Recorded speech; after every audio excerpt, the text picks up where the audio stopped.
Breaking news. Vikarabad జిల్లా కలెక్టర్పై దాడి ఘటన కేసులో పోలీసులు దర్యాప్తు ముమ్మరం చేశారు. ప్రధాన నిందితుడు సురేష్ కోసం గాలింపు ముమ్మరం చేశారు. దాడికి ముందు సురేష్తో పదే పదే మాట్లాడిన మాజీ ఎమ్మెల్యే పట్నం నరేందర్ రెడ్డిని పోలీసులు అరెస్ట్ చేశారు. కలెక్టర్పై దాడి వెనుక ఆయన కుట్ర ఉన్నట్లు గుర్తించారు. లగచర్ల ఘటనపై దర్యాప్తు చేస్తున్న పోలీసులు కేసుతో సంబంధం ఉన్న వారిని అరెస్ట్ చేస్తున్నారు. అందులో భాగంగానే బీఆర్ఎస్ మాజీ ఎమ్మెల్యేను అదుపులోకి తీసుకున్నారు.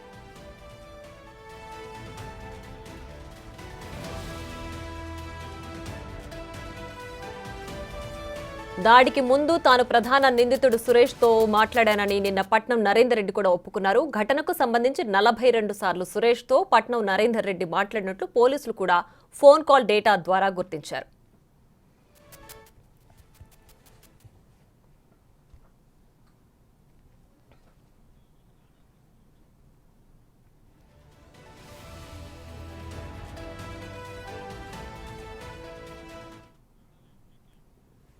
మరింత సమాచారాన్ని మా ప్రతినిధి రాణా లైవ్ లో అందిస్తారు. రాణా, చెప్పండి, లగచర్ల ఘటనలో ప్రస్తుతం ఉన్న అప్డేట్ ఏంటి? ఎవరిని అదుపులోకి తీసుకున్నారు? లుకౌట్ నోటీసులు జారీ చేసిన వారి ఆచూకీ ఏమైనా తెలిసిందా?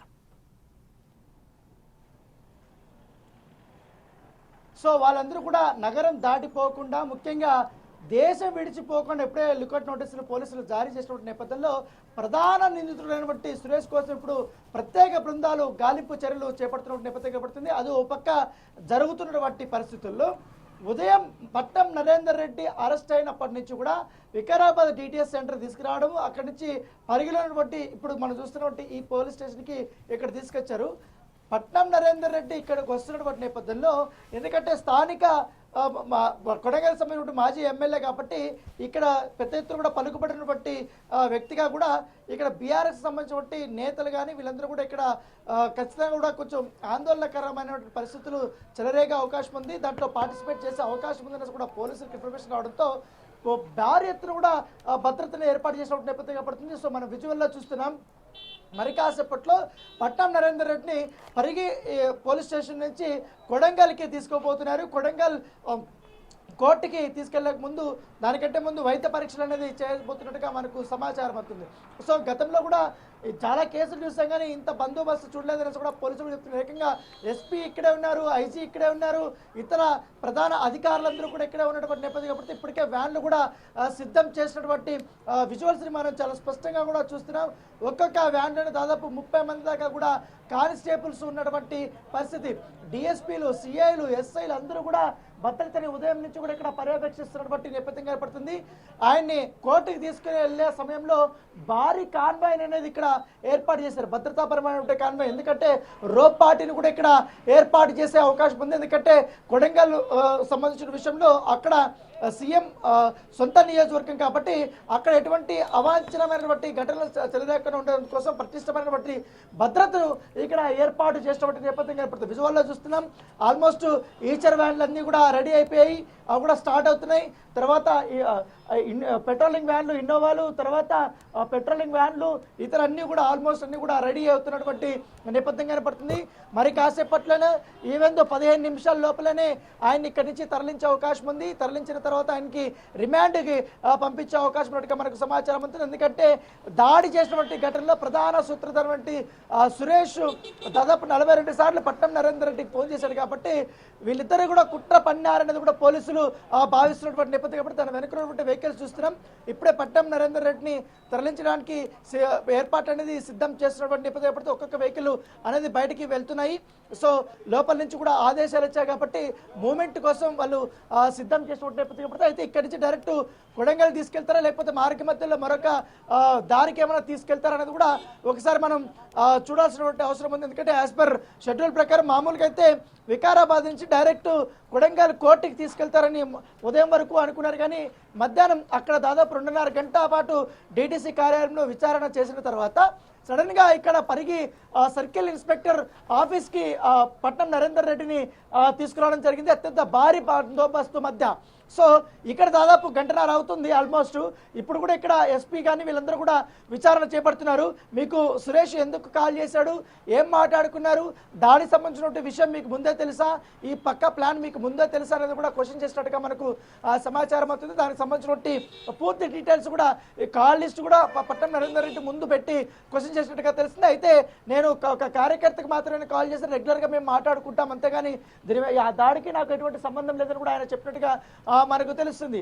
సో ఏదన్నప్పటికీ ఇప్పుడు జరిగినటువంటి సందర్భం వేరు, వీళ్ళు చెప్తున్నటువంటి ఆన్సర్కి దానికి సరిపోలేదు కాబట్టి, పైగా ప్రధాన నిందితుడు ఆయన కాల్ డేటాలో ప్రముఖంగా ఈయన నెంబరే ఉంది కాబట్టి ఆబ్వియస్గానే సస్పెక్ట్ ఈయన మీద ఉంటుంది కాబట్టి దానికి తగ్గట్టుగానే ఇప్పుడు చర్యలు తీసుకుంటామని నేపథ్యం కాబట్టి ఇప్పుడు అఫీషియల్గా కూడా మరి కాసేపట్ల మనకు పట్టం నరేందర్ రెడ్డిని అరెస్ట్ని అయితే చూపించే అవకాశం ఉంది. ఇక్కడి నుంచి కూడా డైరెక్ట్ కొడంగల్ కోర్టుకి తీసుకెళ్తారా లేకపోతే ఇక్కడ పరిగిలో ఉన్నటువంటి కోర్టుకి తీసుకెళ్తారా అనేది కూడా ఒకసారి మనం వేచి చూడాల్సినటువంటి అవసరం ఉంది. పక్క సంబంధించినటువంటి ఆచూకీ ఇప్పటి వరకు లభించలేదు. దాదాపు 2 రోజులు అయిపోతుంది. అయితే ఈ ప్రధాన నిందితుడి గురించి విజువల్ రైట్, ప్రధాన నిందితుడు సురేష్ గురించి ఈ విచారణలో నరేందర్ రెడ్డి ఏదైనా విషయాలు వెల్లడించారా, అసలు ఈ మొత్తం కూడా పథకం ప్రకారమే చేశామని ఏమైనా ఆయన ఒప్పుకున్నారా, ఆర్ ఈ పథకం ఎవరిదని, మెయిన్ సూత్రధారి ఎవరనే విషయాలు ఏమైనా వెల్లడించారా?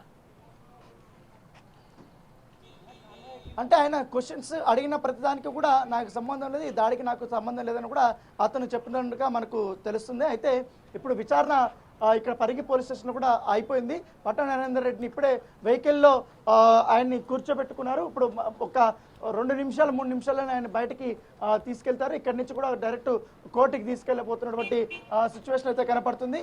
సో మనం విజువల్లో ఎక్స్క్లూజివ్గా చూస్తున్నాం. లోపల వెహికల్లో కూర్చున్నటువంటి విజువల్స్ కానీ ఇవన్నీ కూడా ఇప్పుడు, ఎందుకంటే అధికారులు కూడా ఇప్పటికే ఏర్పాటు చేశారు కాబట్టి డైరెక్ట్ ఆ వెహికల్ రాగానే ఆల్రెడీ ఇక్కడ కాన్వాయ్ని కూడా సిద్ధం చేశారు కాబట్టి దాంతోపాటు ఈ పెట్రోలింగ్ వెహికల్స్ ఈ ఈచర్ వెహికల్స్ కూడా రెడీగా ఉన్నాయి కాబట్టి ఇక్కడ నుంచి అత్యంత భారీ బందోబస్తు మధ్య అతన్ని ఇక్కడ నుంచి తరలించే అవకాశం ఉన్నట్టుగా మనకు సమాచారం ఉంది. ఇప్పటి వరకు దాడికి సంబంధించినటువంటి విషయంలో సో ఇప్పుడు విజువల్లో మనం చాలా స్పష్టంగా చూస్తున్నాం. పట్నం మహేందర్ రెడ్డి ఆయన చేయి ఊపుతూ పోతున్నాడు. సో ఇక్కడి నుంచి ఆయన బయలుదేరుతున్నటువంటి విజువల్ని మనం చాలా స్పష్టంగా చూస్తున్నాం. ఎందుకంటే ఇప్పటికే ట్రాఫిక్ అని అవన్నీ కూడా ఆపేశారు. మొత్తం ఆపేసి దాదాపు 50 మంది పోలీసుల మధ్య ఆయన్ని తీసుకెళ్తున్నటువంటి నేపథ్యం కాబట్టి ఇక్కడి నుంచి కొడంగల్కి ఆయన్ని తరలించబోతున్నారు. అక్కడ వైద్య పరీక్షలు చేస్తారా లేకపోతే డైరెక్ట్ కోర్టులో ఆయన ప్రవేశపెడతారనే అంశం కూడా మనం వేచి చూడాల్సినటువంటి అవసరం ఉంది. ఇప్పుడే చూడవచ్చు వెహికల్స్ అన్నీ కూడా ఇక్కడ ఆపేశారు. ఒక్క వెహికల్ కూడా ఇక్కడ కదలనియటం లేదు. కేవలం పోలీస్ వెహికల్స్ మాత్రమే ఇక్కడికి వెళ్తున్నటువంటి సిచ్యువేషను ఒక్కసారి. సో ఇవన్నీ మనం ఇప్పుడు ఒక్కసారి ఆ కాన్వాయ్ని కూడా ఫాలో అవుదాం. సో ఎక్కడికి తీసుకెళ్తారు ఏంటో కూడా ఐడియా లేదు కాబట్టి సో ఇక్కడ కూడా కోర్టు ఉంది. కోర్టు దాటిపోతారా లేకపోతే కొడంగల్కి వెళ్తారా లేకపోతే మార్గ మధ్యంలోనే మరొక ప్లేస్కి ఏమైనా తీసుకెళ్తారా అది కూడా మనం వేచి చూడాల్సినటువంటి అవసరం ఉంది. చాలా భారీ భద్రత అని చెప్పుకోవచ్చు. ఉదయం నుంచి అనుకున్నారు ఎగ్జాక్ట్గా మనం చూస్తున్నటువంటి ఈ ప్లేస్ దగ్గరే ఇక్కడ కోర్టు ఉంది కాబట్టి కోర్టులో ఆయన్ని ప్రవేశపెడతారనుకున్నారు కానీ ఇప్పుడు కోర్టు పరిసరాల నుంచి కూడా దాటి వెళ్తున్నారు. సో ఇప్పుడు ఆబ్వియస్గానే ఇటు కొడంగల్ వైపుగా వెహికల్స్ వెళ్తున్నాయి. ఇప్పుడు పరిగి పోలీస్ స్టేషన్ నుంచి ఆ మెయిన్ రోడ్డుకి వెహికల్స్ మళ్ళీ ఆ మెయిన్ రోడ్ నుంచి రైట్ తీసుకుంటారా లెఫ్ట్ తీసుకుంటారా చూడాలి. లెఫ్ట్ తీసుకుంటే వికారాబాదు హైదరాబాద్కి వెళ్ళే దారి. ఇప్పుడు రైట్ తీసుకున్నారు కాబట్టి ఖచ్చితంగా ఇక్కడి నుంచి కొడంగల్. సో కొడంగల్కి ఇక్కడ నుంచి 25 కిలోమీటర్ల వరకు ఉంటుంది కాబట్టి 25 నుంచి 28 వరకు ఉంటుంది కాబట్టి సో వెహికల్స్ అన్ని ఇప్పుడు కొడంగల్ వైపుగా వెళ్తున్నటువంటి నేపథ్యం అయితే కనపడుతుంది. సో మరొక 25 నిమిషాల్లోనే ఈ పట్నం నరేందర్ రెడ్డిని అక్కడ కోర్టు ముందు హాజరుపరిచే అవకాశం ఉంది. సో ఇప్పుడు ఆయన్ని కోర్టు కట్టే ముందు వైద్య పరీక్షలు చేస్తారు లేదు, ఎందుకంటే అఫీషియల్గా ఇప్పుడు అరెస్ట్ చూపిస్తున్నారు కాబట్టి జ్యుడిషియల్ రిమాండ్ కోసం పంపిస్తున్నటువంటి నేపథ్యంలో దాంతోపాటు ఇవాళ కస్టడీ పిటిషన్ కూడా వేసే అవకాశం ఉంది. సో ఆయన్ని ఎన్ని రోజుల పాటు కస్టడీ పిటిషన్ వేస్తారనేది కూడా ఒక ఆసక్తికరమైన పరిణామం. ఎందుకంటే ఆయన నేరం ఒప్పుకోకపోయినా ఆల్రెడీ ఇప్పటికే వీళ్ళందరూ చెప్పారు కాబట్టి అరెస్టును బట్టి రిమాండ్కి వెళ్ళిన బట్టి 16 మంది నిందితులు ఎవరైతే ఉన్నారో వాళ్ళందరూ కూడా ఇప్పటికే కన్ఫెషన్ స్టేట్మెంట్ కూడా ఇచ్చారు. వాళ్ళు చేసినటువంటి నేరాన్ని కూడా వ్యక్తి పేరు కూడా చెప్పినటువంటి. సో దాన్ని బేస్ చేసుకొని ఇప్పుడు కేసు నమోదు చేసినటువంటి నేపథ్యం. అయితే అక్కడ జరిగింది సాదా సీదా దాడి కాదు, ఏకంగా కర్రలు ఏమంటే సరిహద్దులు కొలిచినటువంటి ఏమంటే పెద్ద పెద్ద రాళ్ళు ఉంటాయో ఆ రాళ్ళు, కారం పొడి ఇవన్నీ కూడా ముందుగానే రెడీ చేసి పెట్టుకున్నారు. అధికారుల మీద విచక్షణ రహితంగా కూడా దాడి చేయడమే కాకుండా వాహనాలని ధ్వంసం చేయడమే కాకుండా రక్తం వచ్చేలా కూడా చాలా విపరీతంగా కూడా వారిపైన దాడులు చేసినటువంటి సిచ్యువేషను. సో దాన్ని పోలీసు యంత్రాంగమే చాలా సీరియస్గా తీసుకుంది. అక్కడ విధుల్లో ఉన్నటువంటి డిఎస్పీ శ్రీనివాస్ రెడ్డి అప్పటికప్పుడే ఆయన బొమ్రాజ్పేటలో కంప్లైంట్ కూడా ఇచ్చినటువంటి నేపథ్యం అయితే కనపడుతుంది. అయితే దాంట్లో రిమాండ్ రిపోర్ట్లో మన పలు అంశాలను కూడా మనం చూసాం. ఎందుకంటే ఆ అంశాల్లో చాలా క్లియర్గా అధికారుల్ని ఎవరైతే కలెక్టర్ని కానీ మెజిస్ట్రేట్ కానీ ఎంఆర్ఓ కానీ వీళ్ళందరూ మొత్తం ల్యాండ్ అక్విజిషన్కు మొత్తం ప్రజాభిప్రాయం తీసుకోవడానికి వచ్చినటువంటి వాళ్ళందరినీ కూడా అటాక్ చేయాలనే ఉద్దేశంతోనే వాళ్ళు ముందులో ఉన్నారు. దాని పక్కా ప్రణాళికతోనే వాళ్ళు ఇవన్నీ చేశారని కూడా చెప్పడం జరిగింది. సో అధికారులను చంపడానికి ప్రయత్నించారు, దీని వెనకాల కుట్ర కోణం ఉందనేది కూడా చాలా స్పష్టంగా వారు చెప్పినటువంటి నేపథ్యం. అయితే ఇప్పుడు మనం విజువల్లో చూస్తున్నాం, పట్నం నరేందర్ రెడ్డిని తీసుకెళ్లేటప్పుడు కరెక్ట్గా వికారాబాద్ జంక్షన్ ఏదైతే ఉందో ఆ జంక్షన్లో ట్రాఫిక్ జామ్ అనేది ఇరుక్కుపోయింది. ఇటువైపు పోలీస్ వెహికల్స్, సాధారణ వెహికల్స్ ఒక్కసారిగా కూడా ఇక్కడ ఆగిపోయాయి. అయితే సాధారణ వెహికల్స్ అన్ని కూడా ఇక్కడ పక్కకి జరగమని చెప్తున్నారు, ఎందుకంటే లారీలు కానీ అవన్నీ కూడా పెద్ద వెళ్తున్నాయి. సో ఆయన్ని సమయం లోపల 4 గంటల లోపలనే కోర్టులో ఆయన ప్రవేశపెట్టాలని కూడా పోలీసులు భావిస్తున్నట్టుగా మనకు తెలుస్తుంది. దాని దగ్గర విజువల్ చూడొచ్చు మనం, కాన్వాయ్ ఎంత పెద్దగా వెళ్తుంది. ఇంకా మన వెహికల్ వెనకాలైతే దాదాపు మరొక 10 వెహికల్స్ అయితే వస్తున్నటువంటి సిచ్యువేషను. సో మనం అత్యంత కాన్వాయ్ కూడా సమీపంలోకి వచ్చేసాం. పట్నం నరేందర్ రెడ్డిని తీసుకెళ్తున్నటువంటి కాన్వాయ్ సమీపంలోకి వచ్చేసాం. మరో కేవలం 20 నిమిషాలు 15 నిమిషాల్లోనే అతన్ని కొడంగల్ దిగి తీసుకెళ్తున్నటువంటి నేపథ్యం కనపడుతుంది. సో మనం లగచర్లకు సంబంధించిన గ్రామంలో మొన్న జరిగినటువంటి ఈ యొక్క దాడికి సంబంధించి కొన్ని విషయాలు మనం తెలుసుకుంటే మాత్రం రిమాండ్ రిపోర్ట్లో పొందుపరిచినటువంటి అంశాల్లోనే పక్కాగా కలెక్టర్ దగ్గరికి, అలాగే కడా సంబంధించినటువంటి స్పెషల్ ఆఫీసర్ ఎవరుతున్న వెంకటరెడ్డి ఆయన దగ్గరికి వెళ్ళి, సురేష్ మా గ్రామం దగ్గర కూడా మీరు రావాలి, అక్కడ కూడా ప్రజాభిప్రాయం తీసుకోవాలి, మీరు రండి అంటూ కూడా అతను పిలిచినట్టుగా తెలిసింది. అవేమీ తెలియనటువంటి అధికారులు, మామూలుగా అయితే కలెక్టర్ అయితే ప్రజలు ఎవరు పిలిచినా కూడా ఆయన ఆ సమీపంలో ఉన్నాడు కాబట్టి ఆబ్వియస్గానే దానికి తగ్గట్టుగానే ఆయన ఏర్పాట్లు చేసుకుని సరే వెళ్దాం పదండి అక్కడ మాట్లాడదాం, మీకున్నటువంటి అభ్యంతరాలను కూడా చెప్పండి, ప్రభుత్వం దానికి ఏం చేయగలుగుతుందో మేము కూడా చెప్తాము అనేది ఆయన చెప్పారు. సో అందరూ కూడా సామరస్యంగా కూడా కాన్వాయ్ తీసుకొని లోపలికి వెళ్ళారు. కానీ అక్కడికి వెళ్ళేసరికి మాత్రం అప్పటికే సిద్ధంగా ఉన్నటువంటి రాళ్ళు కానీ అవన్నీ కూడా వెంటనే వాళ్ళు దాడి చేయలేదు. అందరూ సమావేశమైన తర్వాత ఒక 5 నిమిషాల్లో అధికారులు మాట్లాడడం స్టార్ట్ చేశారు. అంటే మీరు ఇక్కడ ఇండస్ట్రియల్ ఏరియాకి భూములు బట్టి పరిహారం కానీ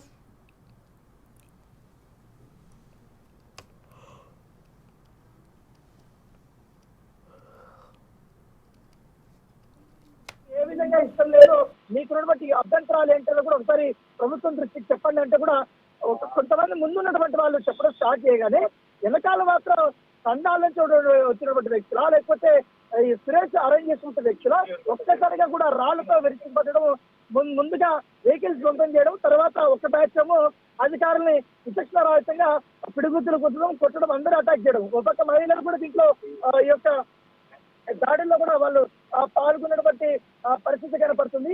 సో వారిని కూడా ఇప్పుడు పోలీసులు అరెస్ట్ చేసే అవకాశం ఉంది. దాదాపు ఆ రోజు ఆ గ్రామానికి లగ్జర్లకు వెళ్ళినప్పుడు 2 గంటల ప్రాంతంలో మొత్తం అనుమానితులంతా కూడా అదుపులో చేస్తున్నారు. దాంట్లో అదుపులో చేసిన తర్వాత దాంట్లో సంబంధం లేనటువంటి వ్యక్తులు ఎవరైతే ఉన్నారో వాళ్ళందరినీ కూడా విడిచిపెట్టేశారు. సంబంధం ఉన్నటువంటి 16 మందిని మాత్రం కేసులు నమోదు చేసి ఇప్పుడు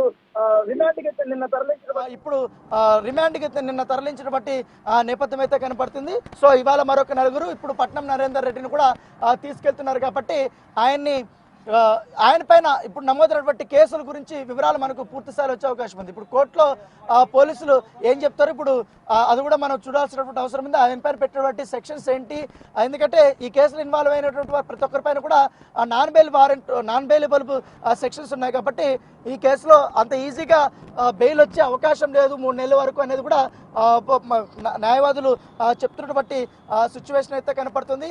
సో చాలా ఫాస్ట్గా వెళ్తున్న వెహికల్స్ కూడా చాలా ప్రమాదకరంగానే వెళ్తున్నాయి. సో దాదాపు 150 దాకా కూడా వాళ్ళు స్పీడ్గా వెళ్తున్నారు. సో అయినప్పటికీ కూడా ఎందుకంటే ఎప్పుడు కానీ పోలీసులు హడావడి లేకుండా మీడియా కళ్ళు కప్పి ముఖ్యంగా నిందితుల్ని తీసుకెళ్తున్నటువంటి సందర్భాలు చాలా కూడా చూసాం. అదే కోవలో కూడా ఇప్పుడు వెళ్తున్నటువంటి సిచ్యువేషను, ఇటువైపు మధ్యలో ఏమో కాన్వాయ్ వెళ్తుంది, మరోవైపు ఏమో మీడియా కూడా వెళ్తున్నటువంటి సందర్భం.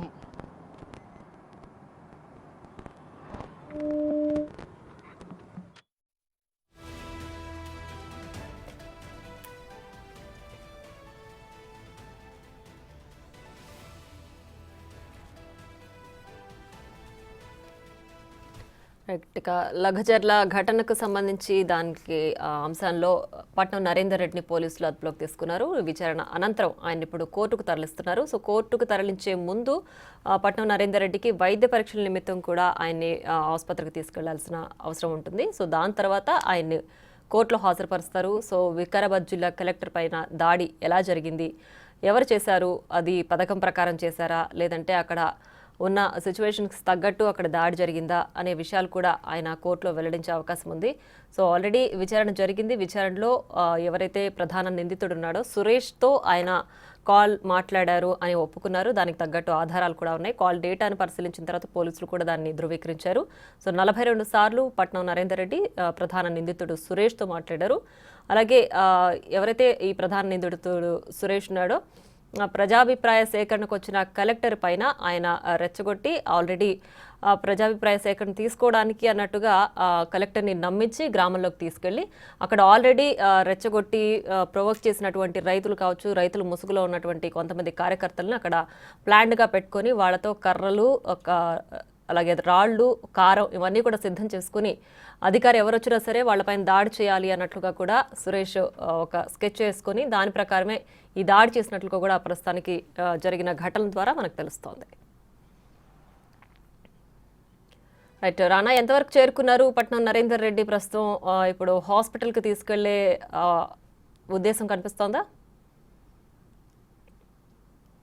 ఎస్, ఎగ్జాక్ట్గా ఇప్పుడు కొడంగల్కి ఇంకా కేవలం 2-3 కిలోమీటర్లు మాత్రమే ఉన్నాయి. ఆల్మోస్ట్ రీచ్ అవ్వబోతున్నాము. దాంతోపాటు కొడంగల్కి 1 కిలోమీటర్ ముందుగానే లెఫ్ట్ తీసుకుంటే ఒక 5 ఇలా ఈ అనేది విలేజ్ వస్తుంది. సో అక్కడికి తీసుకెళ్తారా లేకపోతే డైరెక్ట్ కోర్టుకి తీసుకెళ్తారా అనేది కూడా ఇప్పుడు మనకు ఒక 2 నిమిషాల్లోనే పూర్తి స్థాయి క్లారిటీ వచ్చే అవకాశం. అయితే పట్నం నరేందర్ రెడ్డిని అరెస్ట్ చేసిన తర్వాత ఆయన ఈ డిటిసి కేంద్రంలోకి వెళ్ళేటప్పుడు కూడా మీడియాకి చేతులు ఊపుతూ వెళ్ళాడు, చాలా సంతోషంగా నవ్వుతూ వెళ్ళాడు. తర్వాత డిటిసి కేంద్రం నుంచి పరిగి పోలీస్ స్టేషన్ దగ్గరికి వచ్చే సమయంలో కూడా ఆయన నవ్వుతూ మీడియాకి అభివాదం చేస్తూ ఆయన వెళ్ళాడు. ఇప్పుడు కూడా ఎందుకంటే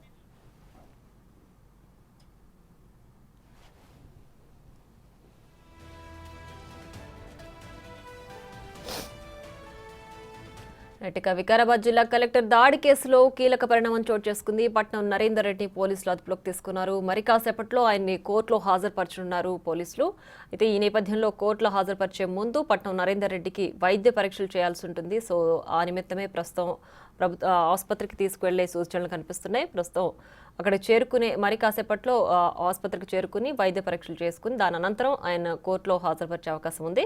సో విచారణ నిమిత్తంలో ఆయన ఎవరైతే ప్రధాన నిందితుడు సురేష్ ఉన్నాడో ఆయనతో మాట్లాడినట్టు కూడా పట్నం నరేందర్ రెడ్డి ఒప్పుకున్నారు. సో దాడి ఎలా జరిగింది, నిజంగా దాడి జరిగిందా, దానికి సంబంధించిన ఆనవాళ్ళు ఏంటి, ఇది పథకం ప్రకారం చేశారా లేదంటే ఇంకేదైనా జరిగిందా అనే విషయాలు కూడా ఆల్రెడీ విచారణలో ఆయన కొన్ని విషయాలు వెల్లడించారు. దానికి సంబంధించి ఇప్పుడు కోర్టులో కూడా పట్నం నరేందర్ రెడ్డి కోర్టు ముందు ఆయన వినిపించుకునే అవకాశం ఉంది. సో ఎవరు దీని సూత్రధారి, దీంట్లో ఎవరి పాత్ర ఎవరున్నారు, అలాగే బీఆర్ఎస్కి సంబంధించిన నేతలు ఇంకెవరైనా ఉన్నారా అనే విషయాలు మరి కాసేపట్లోనే పట్నం నరేందర్ రెడ్డి వెల్లడించే అవకాశం కల్పిస్తోంది.